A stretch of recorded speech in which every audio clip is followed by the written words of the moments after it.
Hello everyone, তো একটা latest update তোমাদের জন্য নিয়ে এসেছি। আপডেটটা খুব গুরুত্বপূর্ণ, ইন্টারন্যাশনাল নিউজ, খুবই গুরুত্বপূর্ণ কম্পিটিটিভ পরীক্ষায়, সেটাকে মাথায় রেখে দেখো। ইন্দোনেশিয়া সাউথ ইস্ট এশিয়ার একটা দেশ, তো ব্রিক্সে জয়েন করলো।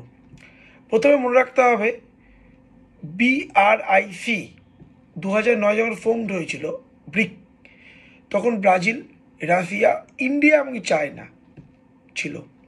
2009 2010-এ সাউথ আফ্রিকা জয়েন করলো, তাহলে ব্রিক্স হয়ে গেল BRICS।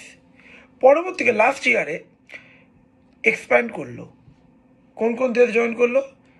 ইরান, ইজিপ্ট এবং ইথিওপিয়া।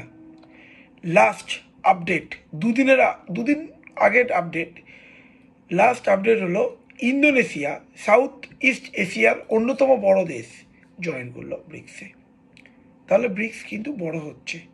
এতে কী হবে? কোঅপারেশন বৃদ্ধি পাবে, ইকোনমিক কোঅপারেশন বলতে পারো, এবং স্ট্র্যাটেজিক্যালি বড় কত গুরুত্বপূর্ণ হবে, তাই না?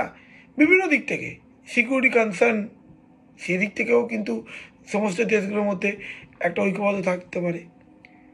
ওকে, আর মনে রাখতে 2024 কোন দেশ হোস্ট করেছে? রাশিয়া। 2025 সালে কে করছে? ব্রাজিল। তো এরকম আপডেটগুলো খুব গুরুত্বপূর্ণ কম্পিটিটিভ পরীক্ষায়। ওকে, থ্যাংক ইউ।